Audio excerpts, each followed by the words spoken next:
Artificial इंटेलिजन्समुळे banking आणि वित्तीय सेवा अधिक सोप्या, जलद आणि स्मार्ट होत असल्या तरी सायबर फसवणूक आणि आर्थिक फसवणुकीचा धोकाही झपाट्याने वाढतोय। एका नवीन सर्वेक्षण अहवालातून असं समोर आलंय की एआय आधारित फसवणूक आणि घोटाळ्यांच्या वाढत्या संख्येमुळे भारतीय बँकांवर गंभीर परिणाम होतोय। बायोकॅचच्या अहवालानुसार 84% भारतीय बँकिंग अधिकाऱ्यांनी गेल्या वर्षभरात फसवणुकीमुळे होणाऱ्या नुकसानीत वाढ झाल्याचं सांगितलंय। या अहवालात असं सुचवलं आहे की एआय तंत्रज्ञानाच्या वाढत्या वापरामुळे सायबर गुन्हेगार अधिक शक्तिशाली बनले आहेत। 25 देशातील 1440 फसवणूक व्यवस्थापन, मनी लॉन्ड्रिंग विरोधी, जोखीम आणि अनुपालन तज्ज्ञांच्या या सर्वेक्षणात भारत सर्वाधिक प्रभावित देशांपैकी एक होता। भारतातील 100 बँकिंग आणि आर्थिक गुन्हे प्रतिबंधक अधिकाऱ्यांच्या सर्वेक्षणात 90% सांगितले की गेल्या वर्षभरात त्यांच्या संस्थांमध्ये फसवणुकीचे प्रयत्न वाढले आहेत। हा आकडा 81% जागतिक सरासरीपेक्षा जास्त आहे। विशेष म्हणजे 2025च्या सर्वेक्षणात भारतातील हा आकडा 70% होता, जो आता 90% वाढला आहे। अहवालानुसार 84% असा विश्वास आहे की येत्या वर्षात एआय इंटेलिजन्स हे वित्तीय क्षेत्राची सर्वात मोठी कमजोरी ठरू शकतात, ज्याचा सायबर गुन्हेगार गैरफायदा घेऊ शकतात। सर्वेक्षण केलेल्या 93% भारतीय अधिकाऱ्यांनी सांगितलंय की एआयमुळे फसवणूक आणि घोटाळे पूर्वीपेक्षा अधिक प्रगत आणि गुंतागुंतीचे झालेत।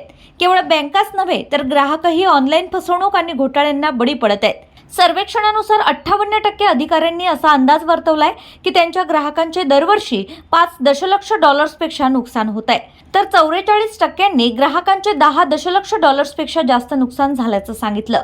अहवालात फसवणुकीतील वाढीचं प्रमुख कारण म्हणून इन्स्टंट पेमेंट प्लॅटफॉर्मचा उल्लेख आहे।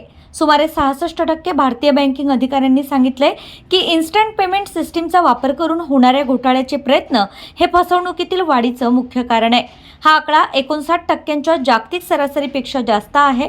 अहवालानुसार भारतात यूपीआयच्या झपाट्याने वाढणाऱ्या वापरामुळे डिजिटल पेमेंट सोपं झालंय, परंतु त्यामुळे सायबर गुन्हेगारांसाठी नवीन संधीही निर्माण झाल्या आहेत। इन्स्टंट पेमेंट सिस्टीमचा वापर करताना योग्य खबरदारी घेणं गरजेचं आहे, ही बाब स्पष्ट करीत लीड डिस्ट्रिक्ट मॅनेजर अर्थातच अग्रणी जिल्हा व्यवस्थापक अमरावती नरेश कुमार हेडाऊ यांनी प्रतिक्रिया दिली आहे। नमस्कार, मी नरेश हेडाऊ, अग्रणी जिल्हा व्यवस्थापक अमरावती।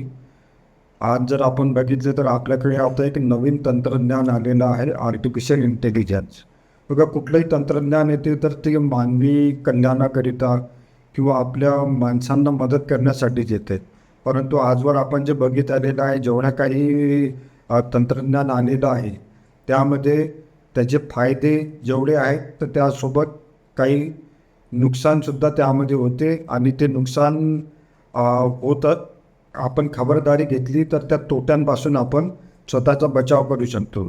आता जे हे तंत्रज्ञान आलेलं आहे हे आहे, त्याच्यामुळं बँकिंग क्षेत्रामध्ये सुद्धा किंवा त्यामार्फत लोकांची फसवणूक होण्याचे चान्सेस वाढलेले आहेत आणि या संदर्भात या गोष्टींना आळा घालण्यासाठी RBI सुद्धा जागरूकता लोकांमध्ये आणत आहे।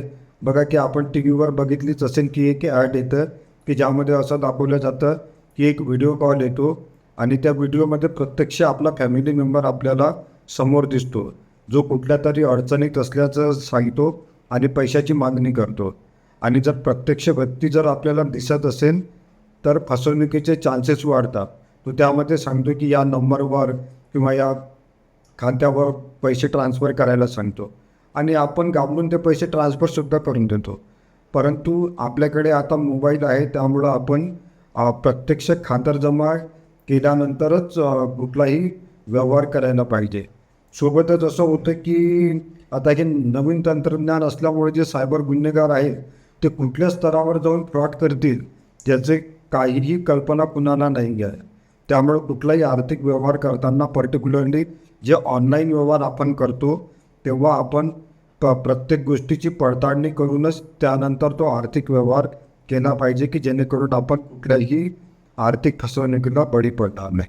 थँक्यू।